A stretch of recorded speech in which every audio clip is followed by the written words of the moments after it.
una burla, ¿no? Esto de joven promesa es como se le llama a cualquier joven escritor que empieza a publicar y a ganar premios y dicen, su prosa promete, ¿no? Es una joven promesa. En algunos años escribirá un libro que valdrá verdaderamente la pena, ¿no? Pero luego uno deja de ser joven demasiado rápido y ya nunca se cumplen en realidad esas promesas, ¿no? O sea, es como un poco por ahí. Dice Marguerite Duras que escribir es como mostrar lo que escribiríamos si escribiéramos, ¿no? Es como siempre un intento fallido.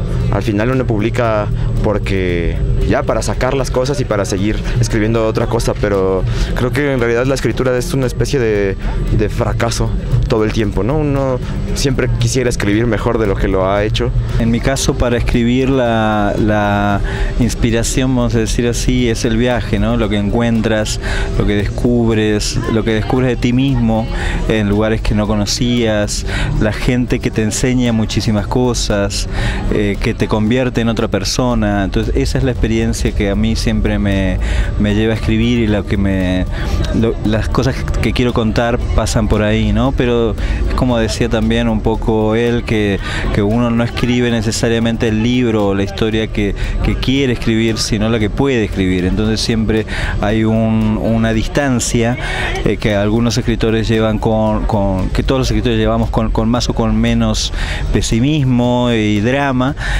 pero esa también es por eso también uno termina escribiendo siempre, porque esa aspiración de escribir el libro que uno quiere escribir nunca la perdemos, ¿no? Yo me fui de mi ciudad, que es Mar del Plata, me fui a estudiar a otra ciudad argentina, Buenos Aires, me fui a estudiar letras, literatura, pero rápidamente descubrí yo en la universidad que si realmente amas a las letras, en ese caso al menos no era lo mejor estudiar la carrera de letras, porque la academia mataba el entusiasmo por la lectura y mi riesgo en la escritura, ¿no? Me convertía en un eterno estudiante o en un admirador de obras ajenas, y eso me parece que no es el camino más creativo para un escritor. Entonces yo lo dejé, dejé la universidad rápidamente, me concentré, digamos, trabajé en periódicos, ya para entonces trabajaba en periódicos, entonces desde entonces sigo trabajando en periódicos y viajando de una ciudad a otra, como bien decías tú, viví en Barcelona, en Budapest, en la Ciudad de México, en Río de Janeiro y no me acuerdo dónde más, creo que en algún otro lugar más también. Uno está todo el tiempo escribiendo los libros que lee, ¿no? A veces eso es literal, pues, las anotaciones al margen, estás escribiendo en los libros que lees. Y a menudo, o sea, me gustaría pensar que lo que yo escribo es una especie de que esas notas cobran autonomía y se desprenden de ese libro y se van hacia la página que yo debo firmar, ¿no? Creo que sí, o sea, me gustaría pensar que lo que escribo es eso, las anotaciones de mis libros. Si bien mi escritura periodística incluye una mirada personal y muchas de mis historias, de las historias que cuento, se van determinando a partir de lo que el periodista, en este caso yo, descubre y va investigando, digamos, la historia en sí misma no existe si no fuera por la intervención del periodista, como en las novelas policiales, ¿no?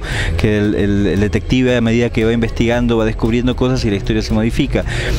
Eso pasa en las historias que yo cuento. Entonces la verdad es que trato, digamos, las historias son siempre historias que le ocurren a los otros.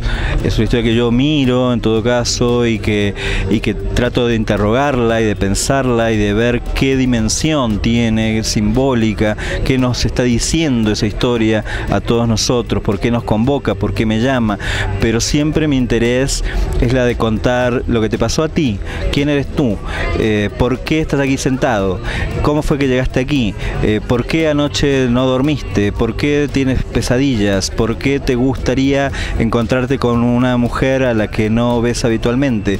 Esas son mis historias, y en la medida que esa historia me convoca, pues, como tú decías, bueno, también hay algo de ti en mí. Suele pensarse todo el tiempo en cuáles son los libros que te marcaron, no sé qué, pero también habría que pensar que hay muchos libros que te marcan porque no los lees, o sea, hay libros que decidiste nunca leer y eso de alguna forma te marca. Es como hay temas que decidiste nunca escribir o que todavía tal vez no puedes escribir, y eso también va un poco orientándote sobre qué sí puedes escribir y sobre qué sí te sale bien. Hola, me llamo Laura y tengo 22 años. Hace unos meses tuve un accidente en el que perdí una pierna. Esto me impide conocer personas y encontrar a mi verdadero amor. Me gustaría entrar en contacto con hombres jóvenes, de 18 a 28 años, a los que no les importa mi condición. Lista de respuestas. Tu impedimento no está en la pierna que te falta, sino en tu mente.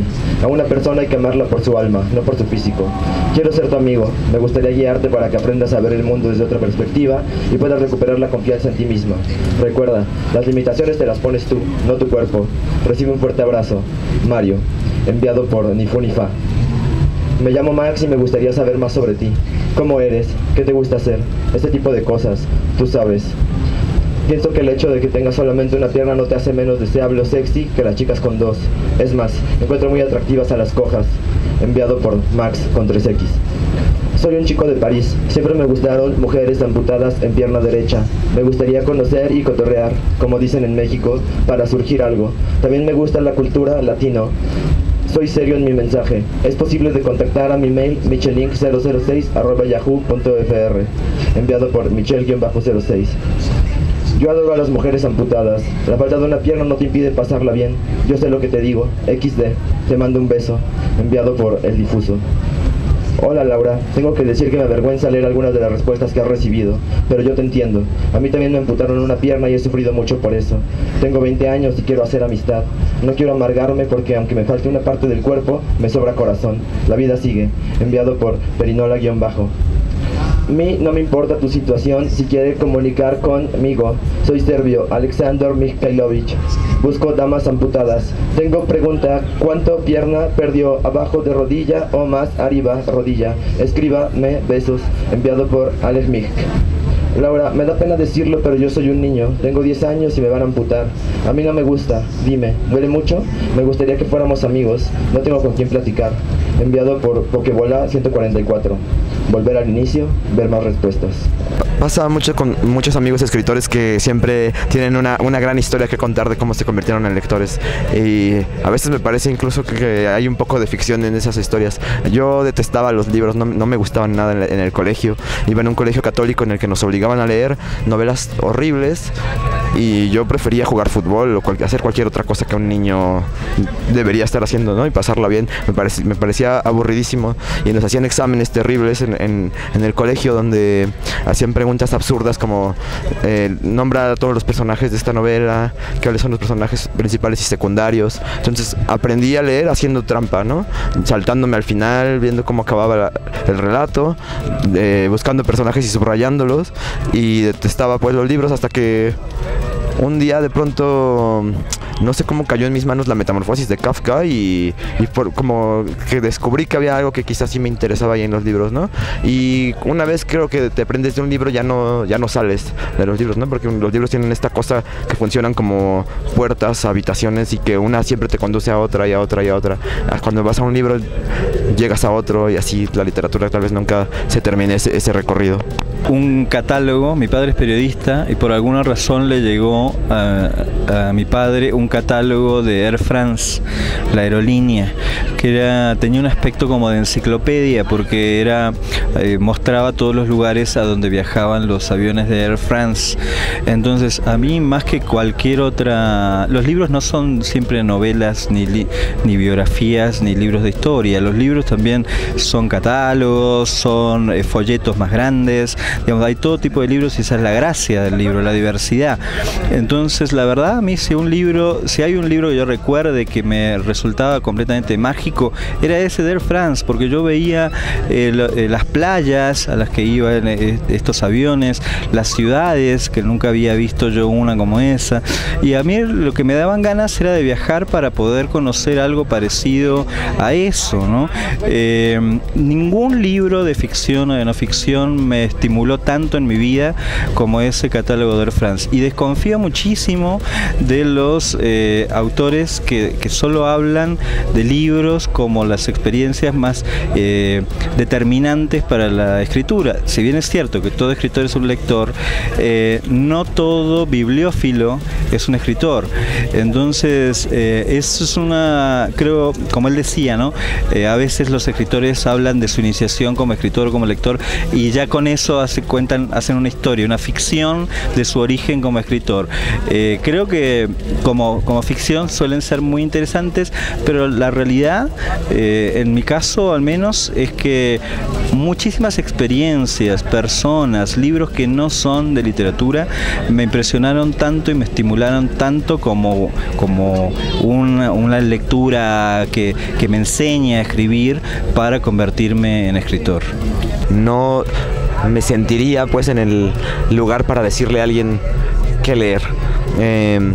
Lo cierto es que se puede empezar por cualquier lugar. Ahora que lo que decías tú de este catálogo de Air France, yo pensaría que los libros que me gustaron cuando era niño eran libros que compré en Sanborns, que me compraron mis papás en Sanborns, y era La Guía para la Vida de los Simpson, y uno que me da mucha pena decirlo, que era el libro de Armando Hoyos, este personaje de Eugenio Derbez, que contaba chistes pues, pésimos además, pero los aprendí de memoria, pues, y pues, o sea, hay todo tipo de libros y hay libros también que son para todos, ¿no? O sea, siempre suele decirse como, ay, hijo, ¿cómo puedes no haber leído La Odisea? ¿Cómo puedes no haber leído En busca del tiempo perdido? Los libros no son tan universalmente gustados, pues, y eso está bien, y eso es lo que hace también a un lector alguien distinto a otro, ¿no? O sea, es lo que nos diferencia como lectores. Y bueno, estoy leyendo ahora, me gusta mucho la literatura argentina y estoy leyendo a Patricio Prón. Tiene un libro de cuentos que no había podido conseguir y ahora me lo trajeron. Se llama El mundo sin las personas que lo afean y lo arruinan, que es divertidísimo. Y por Patricio Prón conocí a un danés que se llama Peter Adolfsen, que es menor de 40 años y hace cosas fabulosas. Es lo que estoy leyendo ahora. Un libro de George Orwell que se llama Sin Blanca en París y Londres. Es una crónica de Orwell, el autor de 1984 y de Rebelión en la Granja, en la que él cuenta sus años en los que estaba sin nada de dinero, por eso Sin Blanca es en la traducción sin dinero, en París y Londres. Entonces tuvo que trabajar en restaurantes, muchos días no tenía dónde dormir y tenía que recorrer la ciudad hasta que comenzara a funcionar el transporte público y poder dormir en el transporte público. Entonces ese fue un libro que a mí me marcó mucho, porque yo tuve experiencias parecidas viviendo en distintas ciudades del mundo donde no tenía muchas veces dónde dormir y me identificaba mucho con él. Yo iba a los drugstores de Barcelona a leer y a escribir hasta que amaneciera y comenzara a funcionar el metro para allí dormir unas horas. Me pasaban cosas muy parecidas a las que le pasó a Orwell, y no era tanto la identificación lo que a mí me gustaba del libro, sino que me enseñaba que se podía escribir de todo eso, que todo eso que me estaba pasando no era necesariamente una desgracia personal o una experiencia de vida interesante, sino que era material que se podía convertir en literatura. Esa fue la gran enseñanza de ese libro de Orwell y que yo recomiendo muchísimo. También hay otro libro, pero que no me acuerdo el nombre, que es la crónica de la vida de Gary Gilmore en la cárcel, que escribió Norman Mailer, no me acuerdo el nombre, y que de ese libro lo que aprendí es que hasta el asesino más horrible, que es en este caso Gary Gilmore, se puede también contar la historia sin convertirlo en alguien totalmente maléfico, que también hasta el tipo más horrible podía ser tan humano como cualquiera de nosotros, y eso es una lección que yo trato de que esté viva en mi trabajo periodístico. ¿Quién es Carlos Castaneda?, me preguntó una amiga fascinada por las enseñanzas de Don Juan, y yo, que presumía de crítico literario metido a periodista cultural, no supe qué contestarle. Como consuelo de tontos, atiné a decirme que muchos otros tampoco hubieran podido responder esa pregunta en apariencia tan sencilla. Por entonces solo sabía que en la historia de la literatura del siglo XX es difícil encontrar un escritor más misterioso.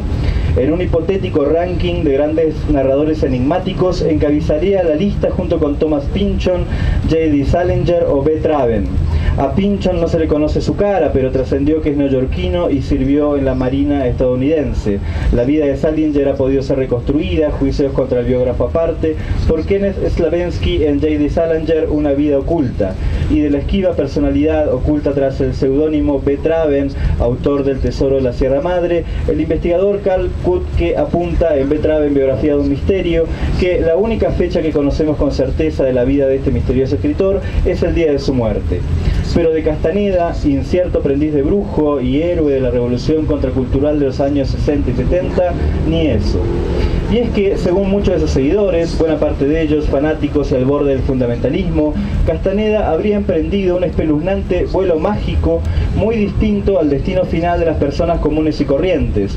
No hay datos incontrovertibles acerca de su muerte, muy probablemente ocurrida el 27 de abril de 1998 en su casa de Westwood, California, y también hay bancos de neblina alrededor de su origen, su verdadero nombre y por supuesto la autenticidad de sus libros, basados en las experiencias de realidad no ordinaria, vividas con un indígena yaqui a quien nadie vio nunca, que bien podrían pertenecer al campo de la antropología, la magia, la ficción o algo tan extraño que aún no tiene nombre.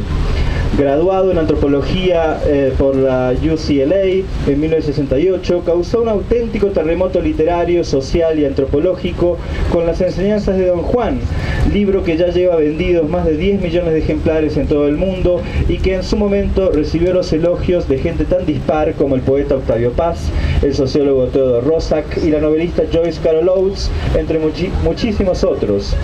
En esa obra de leyenda, Castaneda relata en primera persona la reeducación cultural a la que lo somete el indio Juan Matus, un yaqui proveniente de Sonora al que conoce por casualidad, o en sus palabras, acuerdo, en la parada de un autobús Greyhound en un pueblo de la frontera entre México y Estados Unidos. Para hacerle evidente esa realidad aparte que conduce a una forma alternativa de conocimiento, Don Juan lo inicia en el camino de expansión sensorial que producen el peyote, los hongos alucinógenos y el toloache, todas plantas sagradas en la cosmogonía del México antiguo. El resultado, que empieza en las enseñanzas y se prolonga sobre todo en una realidad aparte, viaje a Ixtlán y relatos de poder, es un paisaje literario inclasificable en el que conviven la antropología, el relato de no ficción, la ficción encubierta, el diario íntimo y también el germen terapéutico de lo que décadas después se convertiría en la autoayuda de Paulo Coelho y Miguel Ruiz. Sus libros pueden leerse como un retrato veraz o como pura ficción. Castaneda siempre afirmó en sus textos que los hechos narrados eran reales y su impacto tiende a cuestionar la vida y los valores del lector.